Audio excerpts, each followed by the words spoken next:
Einstein से मरने के पहले एक बार किसी ने पूछा कि तुम अगर दोबारा जन्म लो तो क्या करोगे। तो उसने कहा, मैं एक प्लम्बर होना पसंद करूंगा बजाय एक वैज्ञानिक होने के, क्योंकि वैज्ञानिक होकर देख लिया कि मेरे माध्यम से, मेरे बिना जाने, मेरी बिना आकांक्षा के, मेरे विरोध में, मेरे ही हाथों से जो आविष्कार हुए उनके लिए मैं रोता हूं। क्योंकि शक्ति तो खोजता है वैज्ञानिक और राजनीतिज्ञ के हाथ में पहुंच जाती है, और राजनीतिज्ञ शुद्ध रूप से अशुद्ध आदमी है। वह पूरा अशुद्ध आदमी है, क्योंकि उसकी दौड़ ही शक्ति पाने की है, उसकी चेष्टा ही महत्वाकांक्षा की है, दूसरों पर कैसे हावी हो जाए। तो आइंस्टीन ने अपने अंतिम पत्रों में अपने मित्रों को लिखा है कि भविष्य में अब हमें सचेत हो जाना चाहिए और हम जो खोजें वह गुप्त रहे। यह ख्याल पश्चिम को अब आ रहा है, लेकिन हिंदुओं को यह ख्याल आज से 3000 साल पहले आ गया।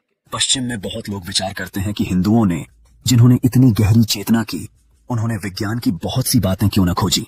चीन को आज से 3000 साल पहले यह ख्याल आ गया कि विज्ञान खतरनाक है। चीन में सबसे पहले बारूद खोजी गई, लेकिन चीन ने बम नहीं बनाए, फुलझड़ी पटाखे बनाए। बारूद वही है, लेकिन चीन ने फुलझड़ी पटाखे बनाकर बच्चों का खेल किया, इससे ज्यादा उनका उपयोग नहीं किया। तो 3000 साल पहले चीन को पटाखे बनाने की कला आ गई। बम बड़ेदा पटाखा है, लेकिन चीन ने उस कला को उस तरफ जाने ही नहीं दिया, उसको खेल बा दिया। जैसे ही यूरोप में बारूद पहुंची कि उन्होंने तत्काल बम बना लिया। बारूद की इजाद पूरब में हुई और बम बना पश्चिम में। हिंदुओं को, चीनियों को 3000 साल पहले बहुत से विज्ञान के सूत्रों का ख्याल हो गया और उन्होंने वे बिल्कुल गुप्त कर दिए। वे सूत्र नहीं उपयोग करने हैं, न केवल विज्ञान के संबंध में बल्कि धर्म के संबंध में भी। हिंदुओं को, तिब्बतियों को, चीनियों को, पूरे पूरब को कुछ गहन सूत्र हाथ में आ गए, और यह बात भी साफ हो गई कि ये सूत्र गलत आदमी के हाथ में जाएंगे तो खतरा है।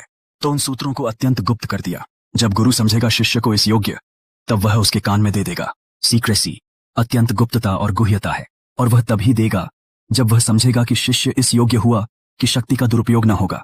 इसलिए जो भी महत्वपूर्ण है वह शास्त्रों में नहीं लिखा हुआ है। शास्त्रों में तो सिर्फ अधूरी बातें लिखी हुई हैं। कोई भी गलत आदमी शास्त्र के माध्यम से कुछ भी नहीं कर सकता। शास्त्र में मूल बिंदु छोड़ दिए गए हैं, जैसे सब बता दिया गया है, लेकिन चाबी शास्त्र में नहीं है।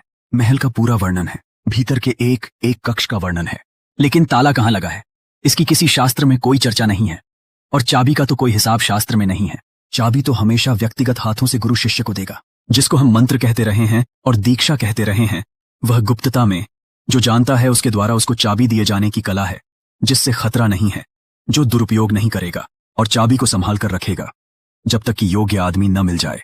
और अगर योग्य आदमी न मिले तो हिंदुओं ने तय किया कि चाबी को खो जाने देना हर्जा नहीं है। जब भी योग्य आदमी होंगे चाबी फिर खोजी जा सकती है, लेकिन गलत आदमी के हाथ में चाबी मत देना, वह बड़ा खतरा है। और एक बार गलत आदमी के हाथ में चाबी चली जाए तो अच्छे आदमी के पैदा होने का उपाय ही समाप्त हो जाता है।